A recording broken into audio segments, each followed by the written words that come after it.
Hey guys, আজকে আমি তোমাদেরকে দেখাবো কিভাবে ধনেপাতা ভর্তা করতে হয়। তো দেখা যাক কি কি লাগবে আমাদের এই ভর্তাটি বানাতে। প্রথমেই আমি একটু রসুন পেঁয়াজ নিয়েছি, সাথে ধনেপাতা কুচি নিয়েছি। সবগুলাকে কুচি কুচি কাটার পর আমি চুলার উপর একটা কড়াই বসিয়ে দিলাম। তারপর ওইটাতে অল্প পরিমাণে একটু তেল দিয়ে লঙ্কাকে ভালো করে ভেজে নিলাম। তারপর ওইটার মধ্যেই রসুন কুচিকে একটু ভেজে নিলাম। তারপর ওইটার মধ্যে আবার পেঁয়াজটা ঢেলে দিলাম। ওইটাকেও একটু হালকা করে ভেজে নিয়ে তারপর ওইটাকে আলাদা একটা প্লেটে তুলে নিলাম। নিয়ে ভালো করে মরিচগুলোকে একটু লবণ মিক্স করে তারপর ভালো করে মাখিয়ে নিলাম।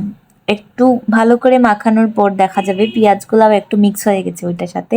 তারপর ওইটা খুব ভালো করে নাড়াচাড়া করতে হবে কিছুক্ষণ। যখন দেখা যাবে যে একদম মিক্স হয়ে গেছে, তখন ওইটাতে অল্প পরিমাণ বা যেই পরিমাণ ধনেপাতা ছিল ওইটাকে দিয়ে ভালো করে মিক্স করে নিতে হবে। যত ভালো করে মিক্স করা হবে তত ওইটার টেস্ট বাড়বে আর কি। তো এটা হচ্ছে আজকের ধনেপাতা ভর্তা রেসিপি। সবাই জানাবে কেমন লাগলো আমার এই রেসিপিটি।